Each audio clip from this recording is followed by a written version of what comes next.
Over the last 2 days, we've been getting a lot more information on the conditions of Alligator Auschwitz and what people are experiencing there. One detainee said that he had not been able to take a bath in 4 days, that there was no reliable food and water, and the one time that he was fed since his detainment, the food had maggots in it. A second detainee mentioned that there was no medical or mental health care and that they kept the lights on 24/7 to prevent people from sleeping, which is actually a form of psychological warfare used in wartime conflicts. The third detainee from Colombia said that his Bible was taken from him with officers saying, quote, "You have no right to religion here," which is interesting considering I thought that this was a Christian movement.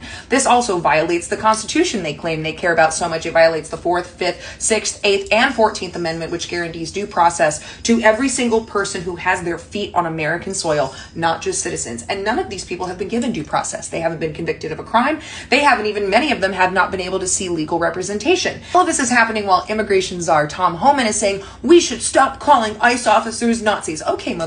When you take your masks off and you have actual credentials and you have warrants, I'll consider not calling you Nazis. When you're not body snatching people off the street because they're not white, I will stop calling you Nazis. Oh, it's about, no. Really? Then why hasn't anyone from European nations or white nations who has overstayed their visa been detained?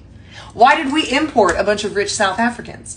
Oh, because it's about race, and so I'm going to call you Nazis. When they stop just skipping due process for those brown people, I will consider not calling you Nazis. When we are not building concentration camps, I will consider not calling you Nazis. When we're not deporting people to third countries that they have never been to, I will consider not calling you Nazis. Until then, you're Nazis, you're fascists, and you're fucking evil. I also saw a MAGA supporter saying, put them in there and make them work for their citizenship. They can earn their freedom. That seems like a great time to remind you that the U.S. Constitution outlaws slavery unless you're incarcerated, and that the sign on the front door of Auschwitz says, work will set you free.